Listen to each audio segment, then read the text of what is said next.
All right, today we're talking about hypothesis tests involving one sample means.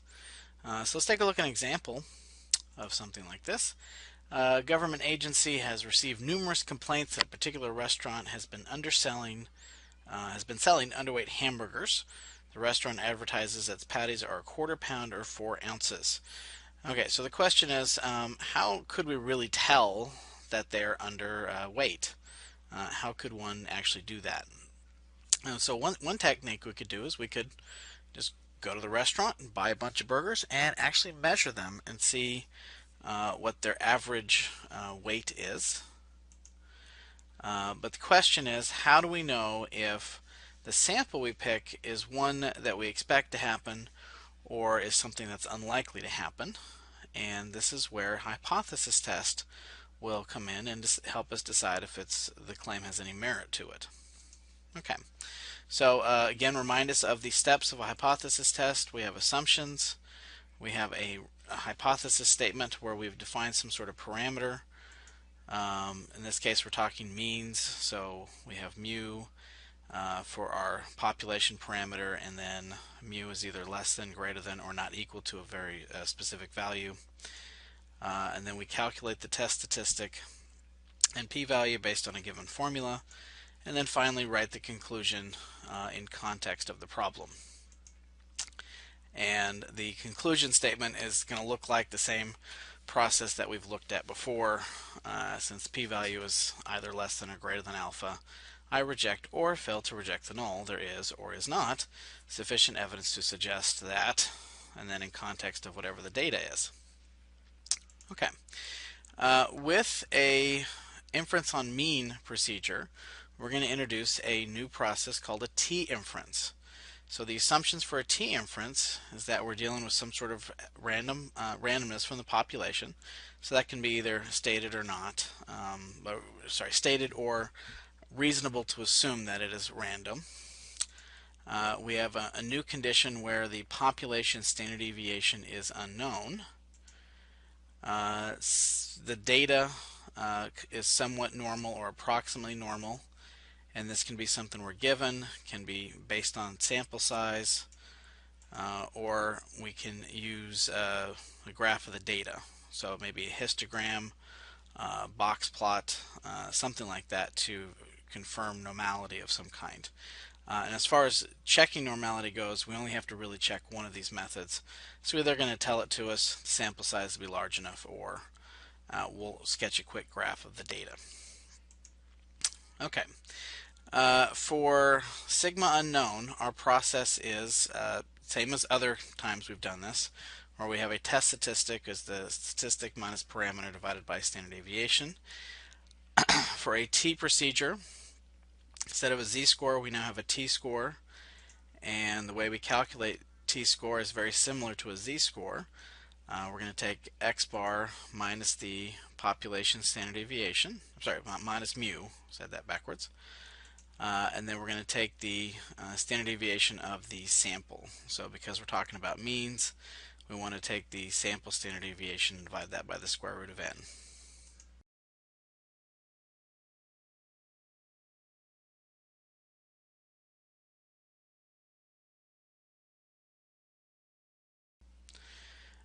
Okay, so when calculating p-values, if we're dealing with a z-test, that's where sigma is known, then we'd use normal CDF, and we'd use an upper bound and lower bound, and then stick with the standard normal curve where the mean is 0 and the standard deviation is 1. For a t-test statistic, again, this is where the standard deviation is unknown, we're going to use what's called a t-CDF. And with the t-CDF, we now have to talk about degrees of freedom. Okay, so let's take a look at just calculating this p-value given a t-score and degrees of freedom. So we're going to do what's called a right tail test first. So if I draw a quick sketch of that graph, I'm going to kind of point out that our t-score again corresponds to a z-score, but I'm looking at this part of my graph being 1.6. And I want anything bigger than that particular value given a sample size of 20. So degrees of freedom would be 1 minus that, so it would be 19. So let's take out our calculators and let's take a look at how to calculate that p-value. Okay, so to do a t-CDF, we're going to go to our distributions menu and we're going to scroll down until I see the phrase t-CDF, which in this case is number 6. And it's going to ask me for a lower bound, an upper bound, and degrees of freedom. I'm going to go back to my picture again, remind us. The lower bound is that t-score they gave us, and the upper bound is infinity. So right now my number's not right. I want a lower bound of 1.6, and I want an upper bound of infinity. So we're going to do 1e to the 99. And then degrees of freedom would be n minus 1, so that'd be 19. Okay, so for those that don't have this fancy calculator, just make sure your numbers match up. And then we get a p-value of 0.063. Okay, on a two-tailed test, let me get the graph up here. Kind of talk about what that 2.3 represents. So this is very similar to a z-score. So I'm looking at, since it's a positive number, that means I'm looking at the upper tail, which means this value, this line in the graph would be 2.3. This value would be negative 2.3 due to symmetry. And I want to know the probability of both tails because we're dealing with a two-tailed test. So again, we're going to get out the calculator and we're going to find the value probability of one tail, and then we're going to end up doubling that to get both tails together. Alright, so we're going to go right back to our t-CDF distribution. So if you'll hit second vars, puts up the distribution menu, and we want to scroll down to see t-CDF, which on my calculator is number 6.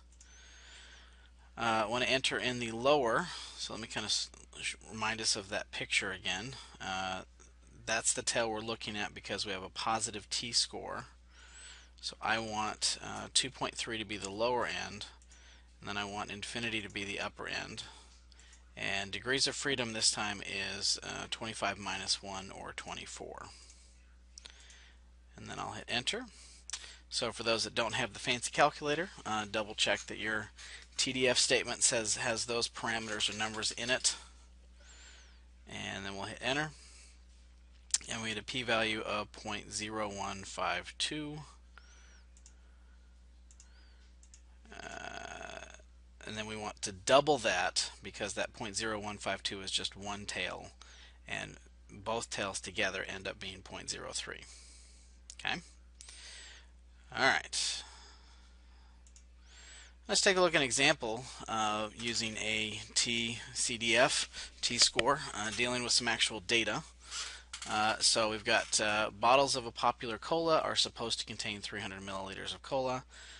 There's some variation from bottle to bottle, as an inspector who suspects that the bottler is underfilling measures the contents of 6 randomly selected bottles. Is there sufficient evidence that the bottler is underfilling? Use the alpha of 0.1. Okay. Let's go ahead and take a second and let's type these numbers in the calculator, and then we'll go through the actual assumptions and calculate all the other stuff about that. But let's kind of pause and get this typed in our list 1.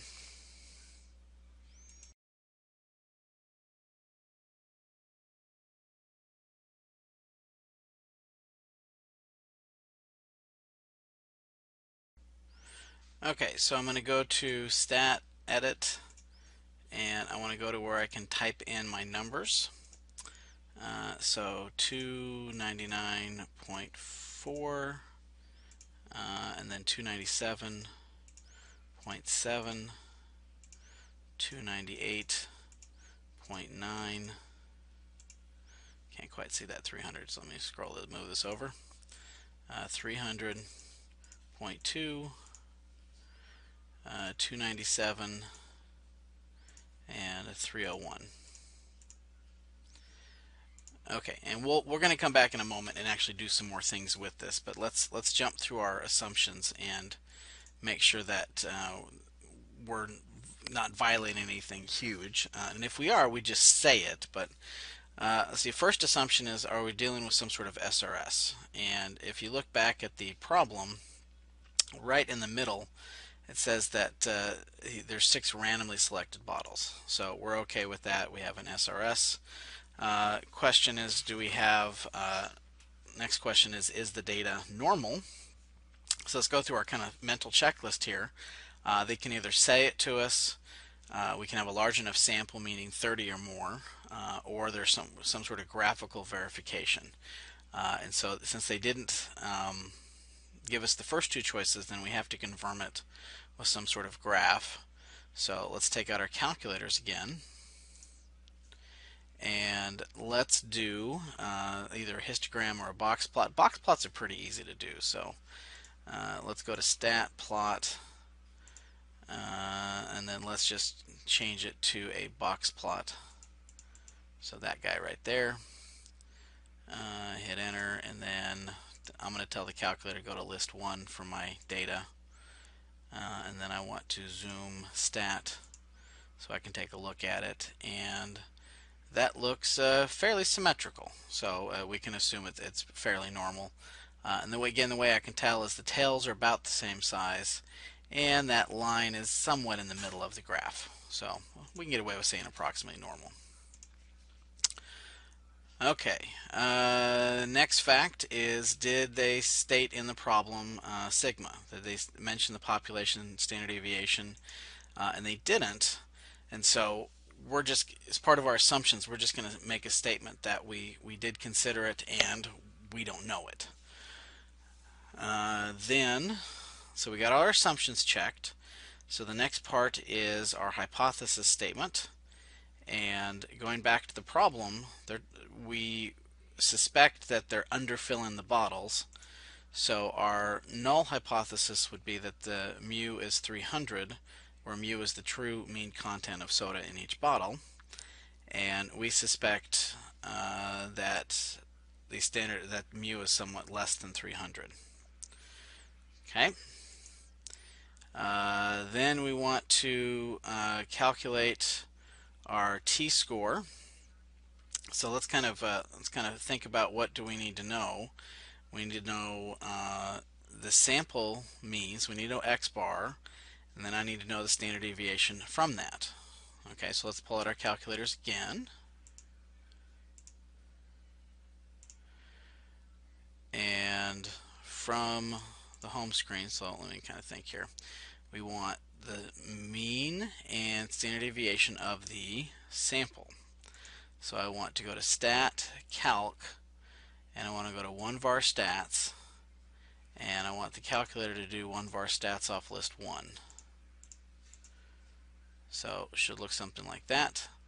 And we get a mean of 299.03, and we get a sample standard deviation of 1.502. That's that number right there. The 1.37 is the population, which we're not dealing with. We're dealing with a sample here. And so we'd use those numbers to calculate our t-score.